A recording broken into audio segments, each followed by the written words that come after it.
They are here. You need to be very careful. Keep your eyes open and look at the people close to you. Really look at them. Do they seem taller? Do they seem slightly taller than before? If so, stay away from them. Don't be too obvious, for if they realize that you know, you will be in grave danger. Just, if they try to contact you in any way, politely reject them. If they are near you, make an excuse and go the hell away. If they offer to take you somewhere, don't go. I repeat, do not go anywhere with them. I can't tell you how it all started, or why they're doing this, or what exactly they mean. But I can tell you one thing. That is, my story and all I know. I've been living in a flat with my girlfriend Sarah for almost a year, and we've been saving up for a while to move to a better place that is closer to where I work. So, my life has been pretty dull for a while. Kiss her goodbye and tell her how lucky she is to have a work from home job. Get to the train and sit for 30 minutes. Edit tomorrow's news for the paper. Wait until night and edit it again in case there are breaking news that happened during that time. I love my work. It is entertaining to do, and the time left until night is mostly spent with my coworkers, goofing around. Actually, I think the only people around that hate their jobs are Yusuf and Alice. Things started to get horrible around time I got a call from a friend in the middle of the night. This friend of mine works for NASA. Well, not officially NASA, but somewhat of an Army-NASA hybrid, owned by a highly connected and powerful person. It is quite hard to rightfully explain it, so just go along with what I've just said and pretend it makes sense. This is not the important part of my story anyway. This friend of mine wouldn't want his name given, so let's call him Pete. "Dude," he said, "I think you should know." His voice was fragile, and he was clearly apprehensive. "Pete, what is going on? It is very late." I looked at my watch to make sure my statement was correct. Then I looked at my girlfriend, who was mysteriously asleep despite the phone's obnoxiously loud ringtone. I know. His words brought me back to the conversation. "But listen, have you noticed anything absurd?" His choice of words were interesting. Absurd? What do you mean? Like, anyone around you that feels somewhat different. Taller, maybe? Taller? Yes, taller. Think thoroughly. No, I don't think so. But I haven't given it much thought, because my mind was busy trying to understand my dear friend, who was talking what seemed like utter nonsense. Why are you asking this? We have been reading highly consistent anomalies, and... He fell silent for a moment. Pete? I can't tell you much. Just trust me and be very careful. If you see someone that is taller than he or she normally is, even just by a little, be careful. They may do something to you, or maybe even turn you. I'm not sure how they act. You hear me? Listen, act normal if you see one of them, then get the hell away when you get the chance. Pete, is everything... Tell me you got it. Yes, I think, I said, although I was confused. But Pete, what is... But he hung up right before I could finish my sentence. As I was standing near the desk where I put my phone, trying to make sense of the conversation I had with the reasonable and close friend of mine who was mumbling nonsense and was very distant, I heard Sarah call my name. Andrew? Yes, I said, turning to face her. She was out of bed, and she looked almost as dozy as I was. Who was it on the phone? It was Pete. He was talking weird and saying... But I stopped for a moment to observe Sarah, to really look at her. She seemed quite normal. Nothing was out of the ordinary with her, except for the look on her face that was filled with confusion. Andy? Oh, it's nothing really. He was a little nervous about something is all. Probably work related. Nothing to worry about. I wish I hadn't stupidly lied to her there. Maybe things would have been different. I hope he is okay, she said as she went back to bed. It is not normal to call at this hour. Well, way back at high school, I knew he'd go mad one day, I said jokingly as I lay back down. She giggled a little. Yeah, he has that mad professor look on him. I laughed softly. Then, before I knew, I was asleep. The next morning was a lucky one for me, because I was on the same train as Tim. I waved happily and sat right next to him. It is good to have empty trains. Well, who do we have here? Glad you decided not to be late. I chuckled. I believe you're late with me this time. It's not often I see the side of you here. Well, if you love me that much, why aren't we setting a time or something? I'm only one stop away from you. Yes, we really should, I said, knowing we probably never would. Our talk was pretty normal, and the impact of my chat with Pete vanished as the day had come, so I wasn't really careful.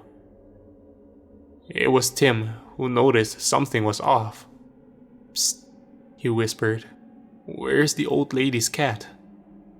I looked at the old lady, who almost always took the same train with us in the mornings. She was interesting to us because she always carried her gray cat with her and brushed the cat's fur. This time, however, there was no cat to brush. Weird, I whispered. Then I noticed another detail. She seemed taller. She was sitting in her typical slouching posture, so it should have been hard to see. But for some reason, maybe because I was looking for it, I saw her to be different. Taller. And off in a way. I don't know, it is hard to explain. She felt wrong. Tim, tell me, doesn't she look taller? Tim was silent for a second. Then he nodded and said, yeah, maybe the absence of the cat made her that way. I dismissively said, yes, I think so too. But for the entire duration of the ride, I couldn't take my mind off her. Arriving at the workplace, I observed everyone to make sure. None of them felt the way the lady did. Neither did any of them look taller, except Helga. She scared the life out of me the moment she came out of her office. I noticed it was the high heels, and I sighed with relief. Then, I figured, I was unnecessarily panicking over what Pete said, and was finding evidence where there wasn't any. I decided to focus on my work instead. After the short period of editing was over, a long period of goofing around started. This time, Berkeley brought his origami set and taught us how to make some of the more iconic things. Then, everyone started their own little project. I made a beautiful rose for Sarah. Tim made a set of ninja stars and threw them around. Berkeley made a cube that turned into a flower when blown. It was a happy time. I honestly don't know why I'm telling you this. Despite all the crazy that followed after, and the little time I most certainly have to write this, I decided to tell you about the part we made origami. Maybe I wanted to remember this, the last good part of this story. Or maybe I'm afraid to write. But you have to know. You have to. Then came the night. As the sun was setting, Tim and I were the only ones left, waiting for Yusuf and Alice to come, so that they take our places as the breaking news writer and editors. They came, but they weren't right. Both of them felt wrong, and they were taller than before. I looked at them with shock as they entered the room we were in. "Are you alright?" Yusuf asked. Everything was wrong with him. His length was wrong. His words and his stance and his eyes felt wrong. Every cell in my body wanted to rush out of the room, screaming and crying like a baby. I was trembling. "It is just weird," I said. Then, without pausing, I added, "to see you two enter together." Yusuf and Alice laughed at the same time. God, those laughs.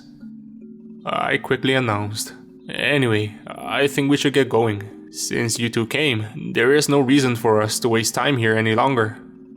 Then I started anxiously rushing towards the exit while trying to seem calm to them, also bringing my unsuspecting friend Tim along. "Actually," Alice said, making me freeze with her words, "we need help with one of the earlier entries. Can you two help us?" "Sure," Tim jumped, as the friendly and helpful idiot he's always been. "Come on, Andrew, what's the rush?" I didn't know what to say. "I really need to get out of here." Tim looked at me with wondering eyes. I don't know what Yusuf and Alice's reaction were like, because I was too afraid to look at them. "Okay," Tim said. "It is your life. Well, I'll help Alice out, then I'll meet you outside. How's that sound?" Sure. I mumbled, and I gave a slight nod with a smile and got out as quickly as I could. It was drizzling, and the thunders showed that it would get worse. As the small droplets of rain touched me, I relaxed a little. It was probably nothing, and I've been making it out to be a bigger deal than it was. I must have let Pete get the better of me. It must have been just a prank, nothing more, and I got delusional and started seeing things. Everything was okay. Tim would get out in a matter of seconds, and we'd get to the train, and the day would end with me giving Sarah a big hug. "Okay, Ants, let's go." I heard the voice of Tim. I looked at him with a small smile left from me imagining how Sarah would act when I gave her the rose I made. Then, my smile froze on my face when I saw that Tim was different. He was longer, and for some reason I can explain, he no longer resembled Tim. He looked like him, but he was... They may do something to you, or maybe even turn you. He was turned. "Hey," he or it said.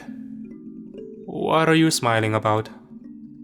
Listen, act normal if you see one of them. Then get the hell away when you get the chance," Pete also said. It is the rose," I claimed. "I wonder how Sarah would react." "Don't worry," the imposter said, smiling. "She will love it." God, that awful smile. "Yes, you're right. Let's go," I said, as my sanity was hanging by a thread. In the train, I tried to notice familiar faces, and to see if they were off as well, to make sure that it was not a big misunderstanding, to make it so that I was somehow wrong about all this, someone to prove me wrong, anything. "Andrew," said the imposter. I looked at him. He looked wrong, very wrong. "Tell me, what was that thing about with Alice and Yusuf?" Its eyes were searching for something, calculating. It disturbed me on a core level. "It is nothing," I said. Being stuck in the same place for a whole day has its effects as all. "Yeah, right," it said, mimicking my friend. "I understand the boredom." I laughed dismissively. What was that about the lady though? Being taller and stuff. His words almost made me give my cover. I made eye contact again, somewhat unwillingly. Oh god, I thought it was onto me. I don't know. Honestly, I guess it was the cat as you said it. The cat completes her. Yes, it does. Throughout the way, we didn't talk much. Sometimes I felt the imposter gaze on me, but I tried my best not to panic, spent time pretending to look at my phone or look outside. But mostly, I was secretly looking at the imposter through his reflection on the glass, ready to flee if he made a move on me. "Wanna come to my apartment tonight?" it asked, as the train was minutes away from my stop. "We can do that beer night we were wanting to do for a very long time." "No," I said, mumbling a few words until I finally found my answer. "You know, it is raining and I'm sure it is gonna get worse, and plus, I made a promise to Sarah, so another time maybe?" "Sure," the imposter said calmly, then looked at me for a few seconds, planning something. I quickly looked around and saw that there were no other people in sight except for us, and he knew that as well. "Actually, sure, yeah, surely, why the heck not?" "What?" it said, not prepared for my answer. "Yes, let's do it. Screw it, I can get wet. You know, I love rain. I do love rain so much. And yeah, we were meaning to hang out for... how long was it? Can you remember?"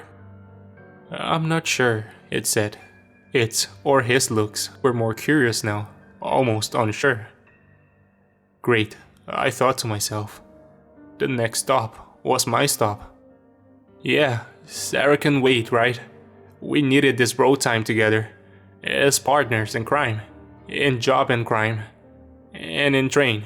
By the way, what time do you think is the best for us in the morning to get to the station and just get in the train? Like, is 8 okay? Of course, 8 for me is probably 7:50 for you, so we should make it 8 to... The train stopped. "Are you okay?" the creature asked. "You are not acting like yourself at all." I can see the irony behind this only right now as I'm typing. "Yeah, sure it is, just sometimes when I get a little..." Before the imposter realized what I was doing, I rushed out of the train and the doors closed just as I got out. When I looked back to see the train, I saw it looking at me, using Tim's face, but nothing about it resembled Tim. It was just the skin. What's looking at me was something else. Something horrible. Sarah. I needed to take her and get as far away as possible. On the way home, I called Pete once. I couldn't reach his phone. And I called Sarah. The phone rang, but no one answered. I was more worried than before. I started running home. In front of the apartment, I involuntarily sat down and started panting. After a minute of resting, without giving myself the time to critique my condition, I climbed the stairs and went to my flat. The door was closed. It relieved me for some reason. Instead of ringing, I found my keys in my pocket and I opened the door.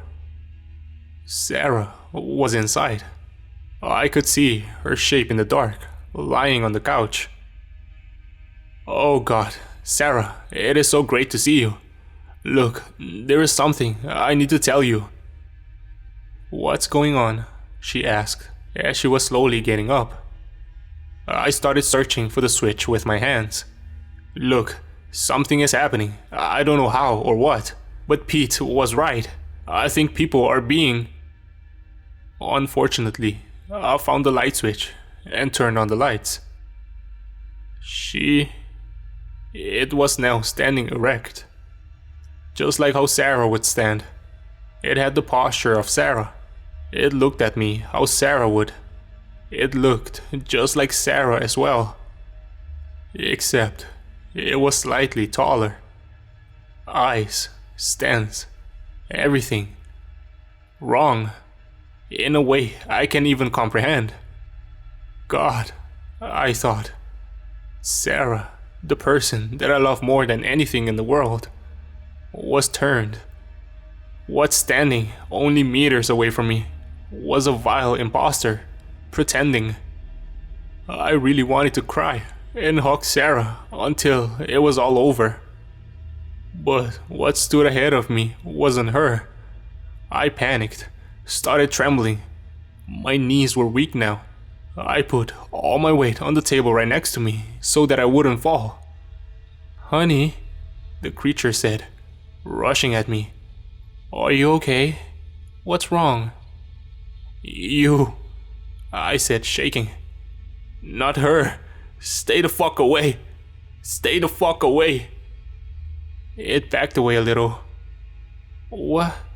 What's wrong?" I pulled myself back up. "Where the fuck is she? What have you done to my Sarah, huh? Give her back, you piece of shit."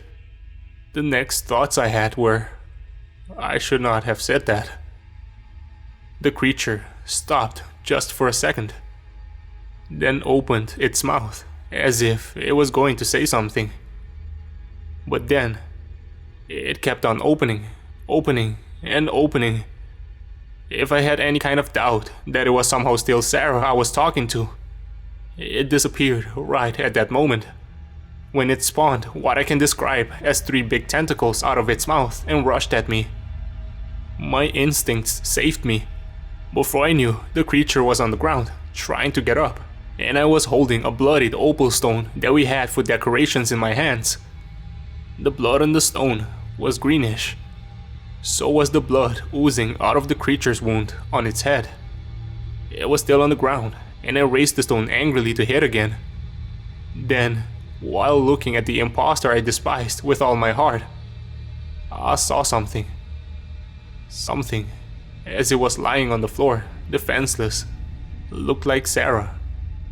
A feeling that she was still in there. Somewhere.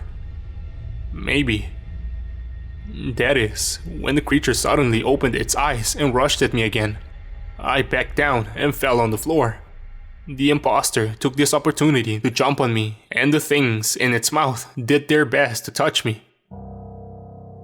The only thing standing between those things and my face were my hands, doing their very best to push the creature away. After a while of struggling, as I was losing my strength, one of my kicks found their way to a weak side of the imposter and it lost its balance. I used this advantage to kick the creature off of me and away from the short hall in which the events took place. I knew I couldn't best it, not for long. So I got up before it did and I ran out of the door and shut the door on it. The keys, they were on the door still. I locked the door from outside and I started hearing disgusting shrieks coming from inside, along with hard bangs on the door. Wait, I thought to myself, couldn't it open the doors? I decided to rush down the stairs before the creature gave me the answer. Well, after that, I just got here, the closet room of my apartment, and locked myself inside. I think it got out and is now searching for me. I don't know what I am to do next. I want to go out, but I hear screams and shrieks just like hers coming from outside the apartment. I am afraid to come out or look out the window only to see something that is not human looking back at me. So, if you're reading this, be very careful. If someone you know is slightly taller than normal and feels wrong in a way, stay away from them. They may turn you too. I think I hear choppers now, and gunfire. I will go outside now and inform you on what happens as soon as I can.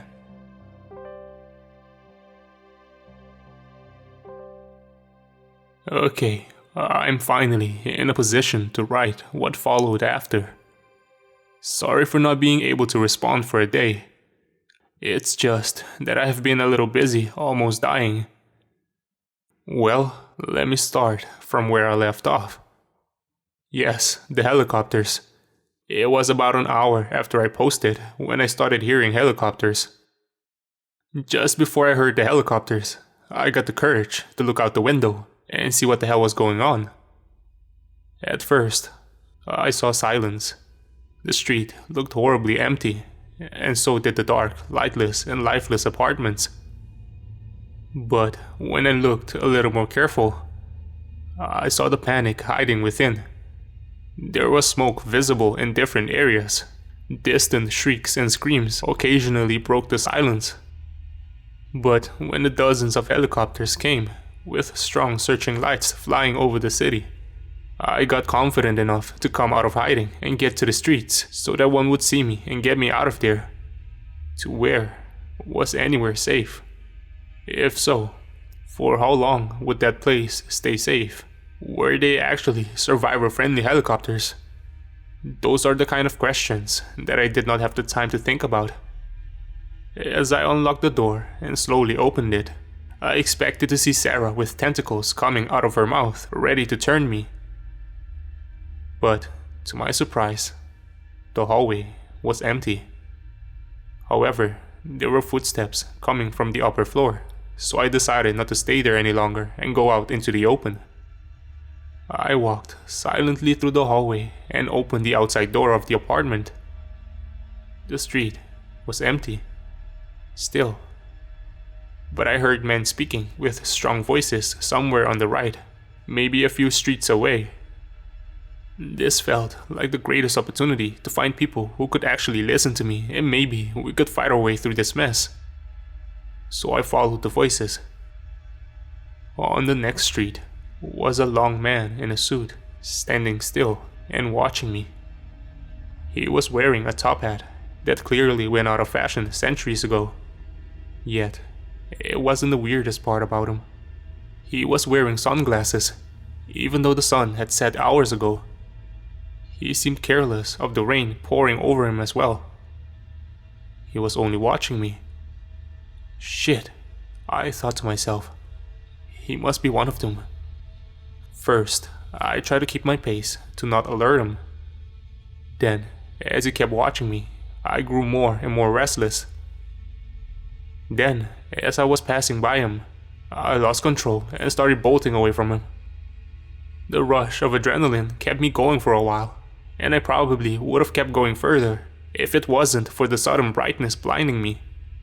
"Hold it right there," shouted a man that I could not see. "Don't fucking move." "What?" "Shut the fuck up and stand still." I did as I was ordered. When the brightness left my eyes, I fully opened them, and I saw that there were men wearing black protective suits. They were holding guns with flashlights attached, and most were aiming their guns at me. The one closest to me took out a weird device and started to walk slowly towards me. "What's that thing?" I asked, fearing the answer more every passing second as he came closer to me. Then I felt the most gruesome pain I have ever felt pass through my body. I could sense him aim his gun at me, unsure of what to do next. When my senses came back, there was a long, well-built guy right next to him, shouting at him. "Well, you didn't see the 3 big tentacles coming out of his mouth, did ya? Obey the fucking protocol or we'll be fucked by the end of tonight. Hear me?" "Sorry, sir." That guy had a weird accent, somewhere in between Russian and German. "We are truly sorry for what happened, mister," he said. His words sounded kind, and he smiled reassuringly. He then kindly put his hand on my back, saying, "Follow me, I'll explain." He led me to a big van standing in the middle of the street. I'm sorry, but the details are a little fuzzy. I was still recovering from the pain that thing gave me, so I don't exactly remember the details of what we talked about. But I remember sitting on that van, sipping the tea he gave me, and repeating what I've been through. I think he laughed when I talked about the man I saw. "Your reaction to the device was a little unexpected," he said in a calm manner after I was done telling him about what I witnessed. and I believe you showed the required symptoms. My consciousness was getting back to its normal state. Symptoms? Let me explain. As you've witnessed, there's an infestation of sorts. We, however, were prepared for this, and it's our job to take care of it. I'm sorry, who are you again? My name's not important. Call me Commander if you want to. What's important is you. I've got to tell you something. I noticed then that there was a logo on his chest. It belonged to the company Pete worked for. This infestation is a nasty one, really hard to deal with.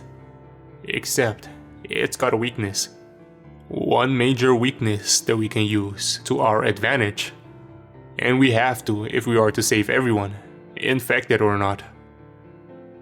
I looked at his face.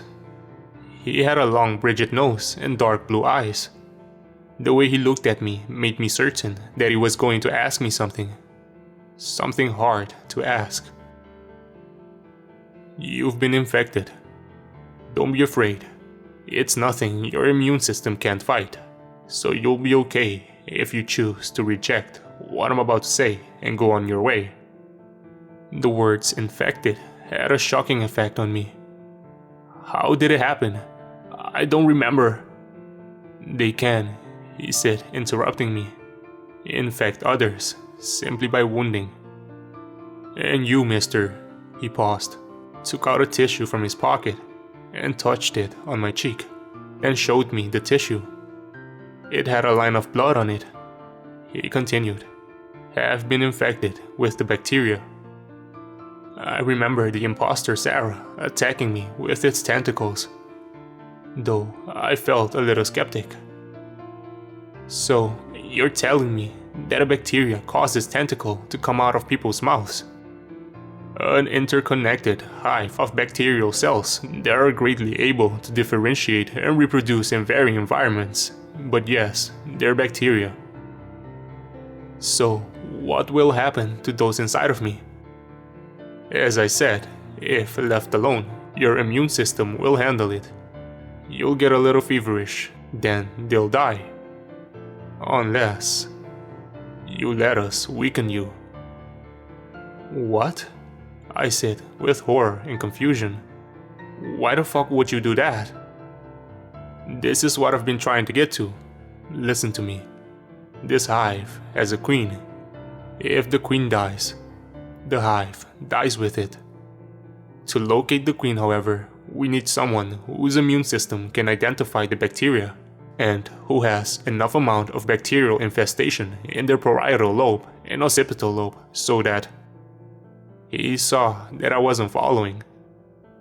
The reason you haven't turned into one of them is that you are lucky to have a 1 in a million immune system that somehow identified an alien bacteria.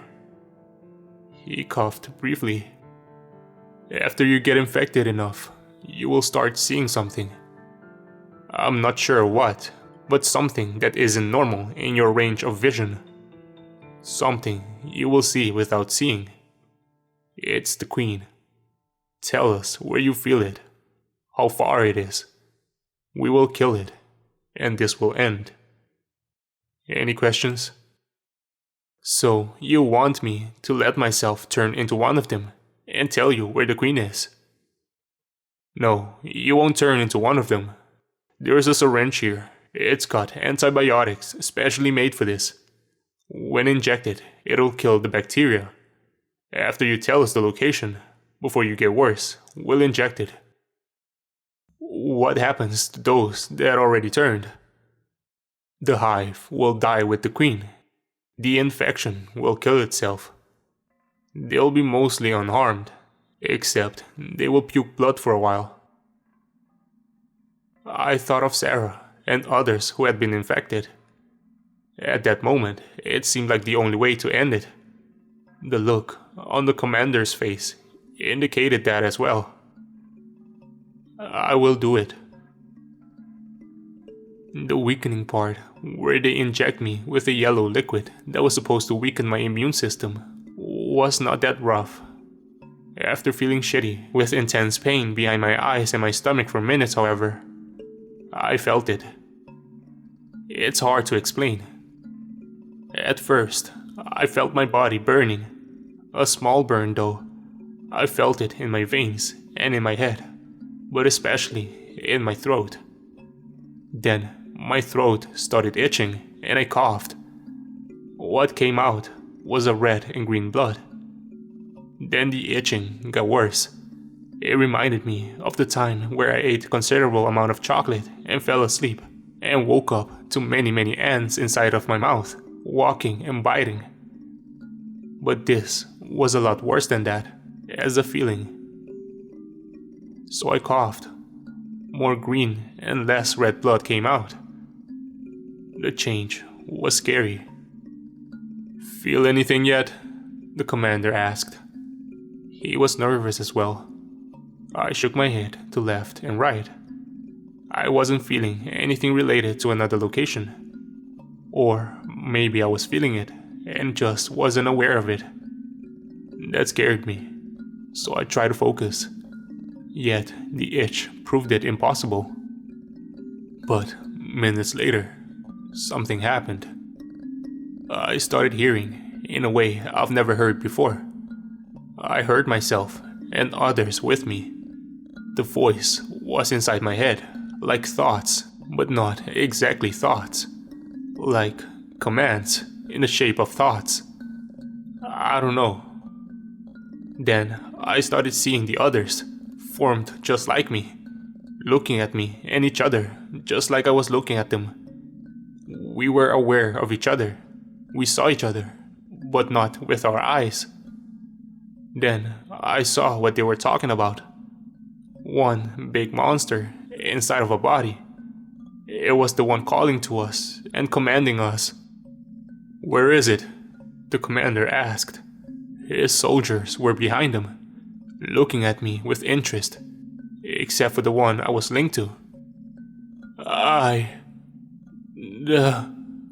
Communicating got impossible for a moment. I was blind and deaf and unable to do anything. Then I could see the ones I was linked to even more clearly. Others were visible as well, and they were meant to be linked. I came back to my senses again. "This way," I pointed at the location I felt the queen. "About a mile away." The commander was fast to order. "Let's go. You, sit next to me and tell me where exactly it is. I'll make sure you get the injection as soon as we know. Chuck, Bob and Mike, come with us in the back of the van. The others, get to the other van and follow us." I wanted to tell the commander of the other person I was linked to, but I couldn't. My brain didn't allow it. The ride was horrible. I felt my connection grow stronger and my body less and less able to fight it. At times, I felt like linking the commander as well, but my body fought back.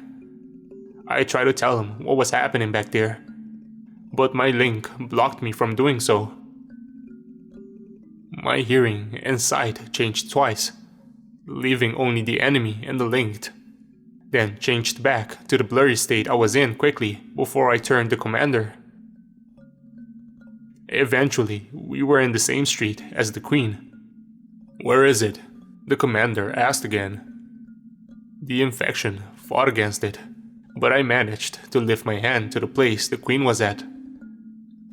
"Stop," I answered, barely. My head was burning and itching now. "Top floor?" I nodded. He kept driving until we got to the front of the building. By the time we arrived, however, the back of the van was fully infected. As the commander stopped the car, the linked got out. One of them was going to turn the commander, yet I couldn't say anything. The commander put his hand on my shoulder gently and said, "You did good. Just wait a little bit. Mike's got the injection." I didn't respond.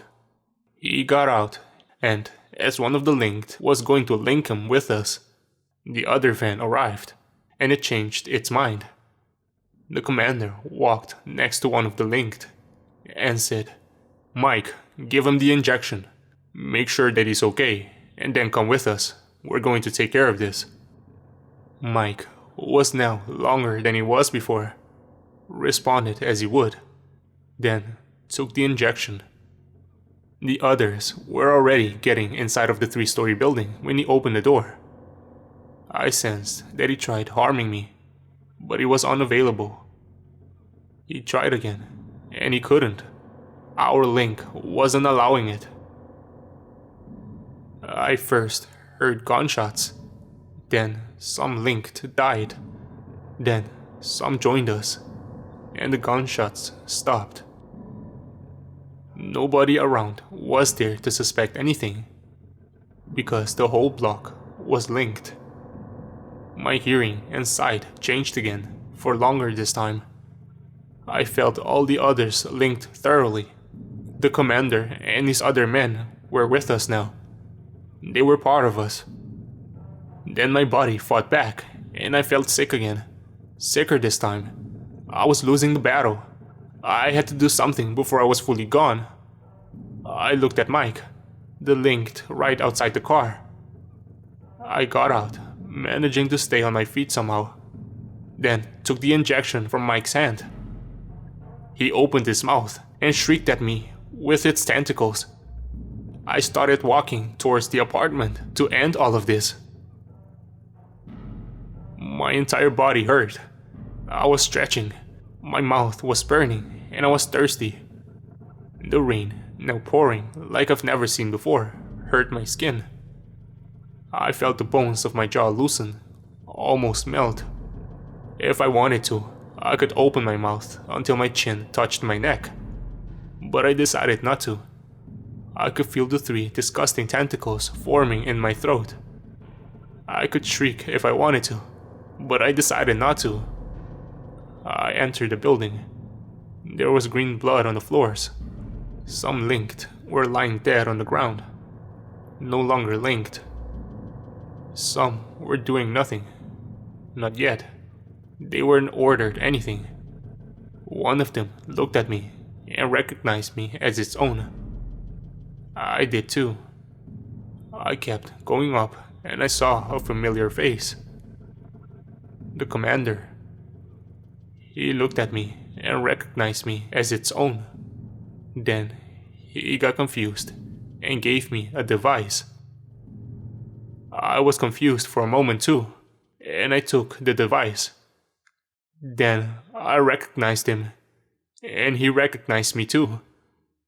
I kept climbing the stairs. I was going up to the Queen, unsure of why. I couldn't remember anymore. In front of the door was a gray cat. It looked at me, recognized me as one of its own, and got back inside, near the Queen. I climbed the last stair and looked inside. There were, as I could see and hear prior to this moment, many of us inside, all nested near the Queen, sleeping and awake. The Queen was sitting on a chair, slouching with her turned back. She recognized me and looked at me. She was the old lady from the metro. At first, I wanted to kill myself, and other wanted me dead as well. All the linked wanted me dead. But then, I lost my sight and my hearing, only to gain it back in another way. At this point, I think I was fully one of them. Remember the times that I talked about my hearing and sight changing? Well, I believed them to be my body giving up the battle completely, and me becoming just like the imposters. And then, I was one of the imposters. It is quite difficult to explain the feeling. First, there was a gap inside of my head for the Queen to fill with a personal mission. Secondly, a concept of enemy was in my head, those not yet turned. I felt a strong urge to make everyone like me. Thirdly, I felt myself even more linked. Like I didn't only see the Queen, I also saw every single person that was linked. And there were many of us, expanding. I could also recognize other linked as who they were, as individuals. I recognized the old cat lady, not only as the queen, but also as the person she was. I recognized the commander and his men. I kept recognizing the people from work, people from the tennis club.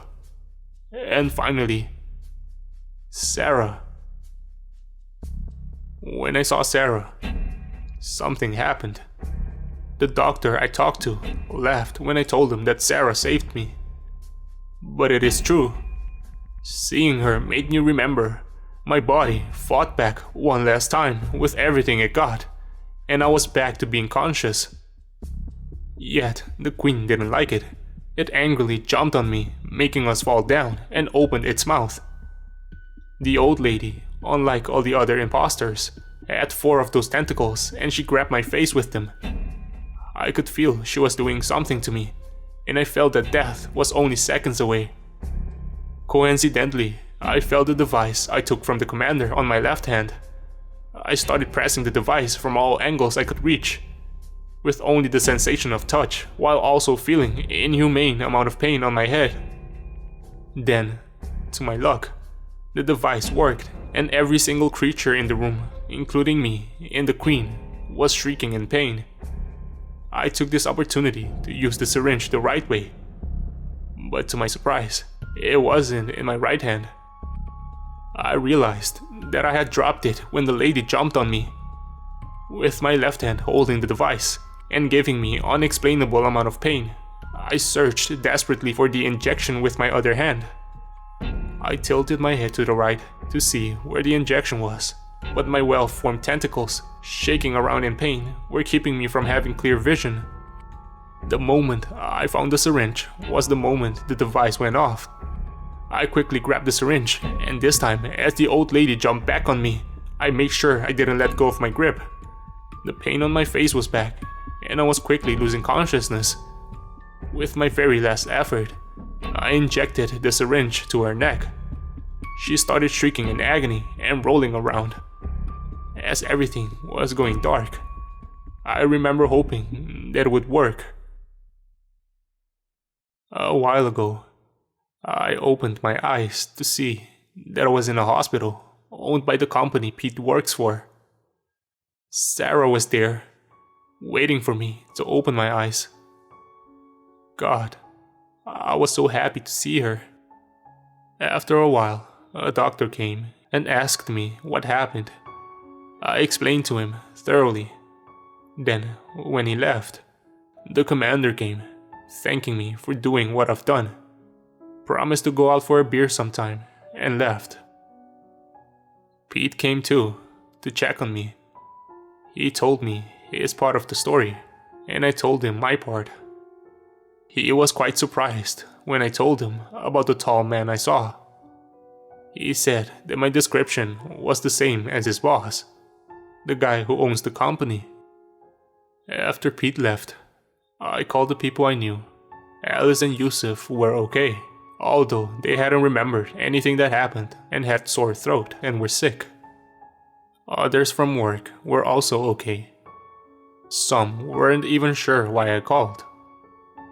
But Tim, I couldn't reach him, and unfortunately, I can only assume the worst. So, this is it, I guess. You probably should stop worrying about your 10-year-olds and nephews.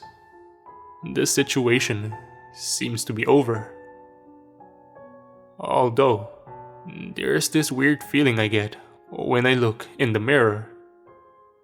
I think I may have gotten a little taller.